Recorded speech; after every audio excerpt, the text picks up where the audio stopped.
Grabe sis, ito na ba ang latest chismis? Totoo ba to gawa-gawa lang ng malikot na imahinasyon ng mga tao?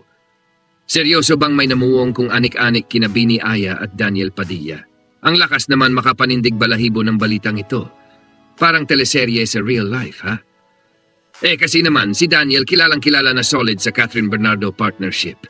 Mula noon hanggang ngayon, sila na ang couple goals ng bayan.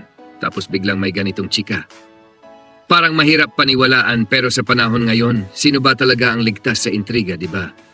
Ang tanong, saan nanggaling ang balitang to? Magkasama ba sila sa project? May interaction ba silang nakakasuspek? O baka naman isang simpleng kating-kati lang ang mga marites at ginawa na agad ng malisya? Pero wait, kung totoo nga ito, hindi ko maimagine kung anong gulo ang pwedeng mangyari. For sure, may magpapasabog ng mga opinion pieces. Nadaig pa ang editorial ng mga dyaryo. At si Catherine, alam naman nating chill queen siya, pero ano kaya ang reaction niya dito? Baka siya pa ang mas kalmado sa lahat. Baka nga tumatawa lang si ate girl habang tayo dito ay nagpapanik na. Kung ako ang tatanungin, sana nga chismis lang talaga. Kasi mare, ang daming maapektuhan. Si Aya, fresh na fresh pa ang career. Siya pa naman ang isa sa mga paborito sa Bini, so malamang may mga magagalit din sa kanya kung mapatunayang may katotohanan ito.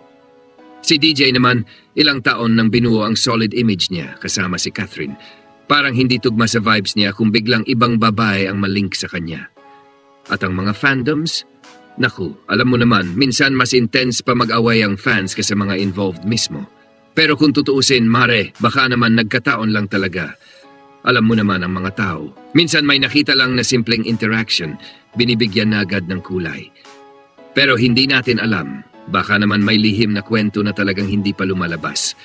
Kaya habang hindi pa malinaw ang lahat, huwag muna tayong mag-judge. Malay mo, misunderstanding lang to. Ay mare, ang showbiz talaga. Hindi naubusan ng pasabog. Kaya't abangan natin kung ano ang susunod na mangyayari. Sana lang talaga lahat happy ending. Aminin mo, kahit nakakabaliw ang ganitong chika, exciting pa rin ang buhay dahil dito.